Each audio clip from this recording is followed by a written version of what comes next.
হুসাইন একবার বিশ্বনবীর প্রশ্ন করলেন, নানা মানিল আমজাদিলা, বলেন তো নানা আল্লাহর কাছে কে বেশি দামি, আপনি নাকি আমি? বিশ্বনবী বললেন, হুসাইন আনাল আমজাদ, আমি বেশি দামি। হুসাইন বলল, নানা জি আমি মানি না, আনা লা ওয়াফিক, আমি মানি না নানা।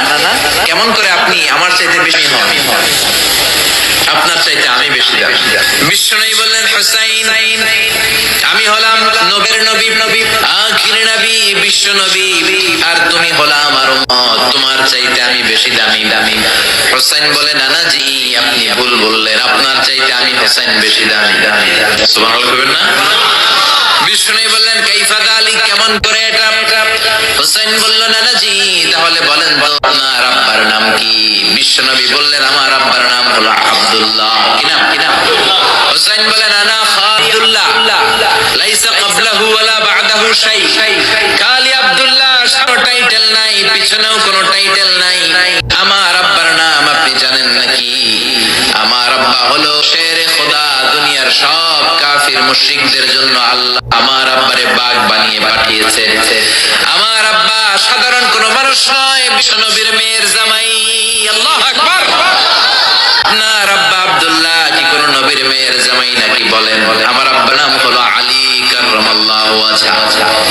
বিষ্ণু বললেন, তাই তো, তোমার আব্বা বেশি দামি।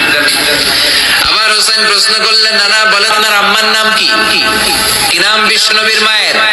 তোরা কে জামিনা মায়ের কোলে, মধু পূর্ণিমারি সে থাচা দোলে, যেন উষার কোলে রাঙার দোলে। তোরা দেখে যা আমিনা মায়ের কোলে, মখলুকে আজি ধ্বনি ওঠে কে লই, কালিমা শাহাদাতের বাণী ছোটে কে লই, পড়ে দুধ ফেরেশতা বেহেশতের দুয়ার খোলে। তোরা দেখে যা আমিনা মায়ের কোলে। আল্লাহু আকবার। বিষ্ণু বললেন, আমার মায়ের নাম আমিনা। হুসাইন বলল, নানা জি আপনার মায়ের নাম যদি আমিনা হয়, জেনে রাখেন আমার মায়ের নাম হলো ফাতিমা, সাইয়্যিদাতুনা আহলিল জান্নাহ। জান্নাতে সর্বপ্রথম যে মহিলাটা ঢুকবেন, ওই মহিলাটা হলো আমার আম্মা জান ফাতিমা। বিশ্বনবী ফাতেমারে এত ভালোবাসতেন। বিশ্বনবী যে ফাতেমারে কষ্ট দেয়, সেজন্য আমি নবীরে কষ্ট দেয়, আর যে ফাতেমার মধ্যে আনন্দ দেয়, সেজন্য আমি নবীরে আনন্দ দেয়। বিশ্বনবী কোন সফরে সবার শেষে ফাতেমার সাথে দেখা করে বের হতেন, আবার সফর শেষ করে বাড়িতে আসার সময় সবার প্রথম ফাতেমার সাথে দেখা করতে। ও না, বলেন তো তাহলে কে দামি, আপনার আম্মা আমেনা নাকি আমার মা ফাতিমা? বিশ্বনবী আর কোনো কথা বলে না। হুসাইন একের পর এক প্রমাণে নানাকে জর্জরিত করছে। নানা এবার বলেন তো আপনার নানির নাম কি? বিশ্বনবী বললেন, হুসাইন আমার নানির নাম হলো বাররা বিনতে আল উজ্জা। হুসাইন বলে, নানা আপনার নানি বাররা রে কেউ জানে না? চিনেন আপনারা?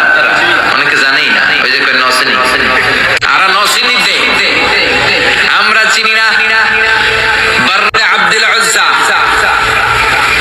হুসাইন বলে, নানা আপনার নানিরে তো কেউ চিনে না, বাররা নামটা কারো মুখস্থ নাই। আমার নানির নাম জানেন নাকি? আমার নানির নাম হলো খাদিজাতুল কুবরা তাহেরা। একটা মহিলাকে আরশের উপর থেকে আল্লাহ সালাম জানিয়েছেন, ওই মহিলাটাই আমার নানি খাদিজা। বিশ্বনবী খাদিজার এত ভালোবাসতেন। বিশ্বনবী বলতেন, কিয়ামতের দিন যখন কেউ কাউরে চিনবে না, ওই কঠিন দিনে আমি যেন প্রাণের খাদিজারে ভুলে না যাই। খাদিজা ইন্তেকালের পরে বিশ্বনবী নিজে দাফন করলেন, কবরের সামনে দাঁড়িয়ে দোয়া করলেন। দোয়া সব সাহাবীরা ঘরে ফিরে যায়। আবু বকর বললেন, নবী চলেন ঘরে ফিরে যাই, কাফন শেষ, কাফন শেষ, দোয়াও শেষ। বিশ্বনবী বললেন, না আমি যাব না, তুমি যাও।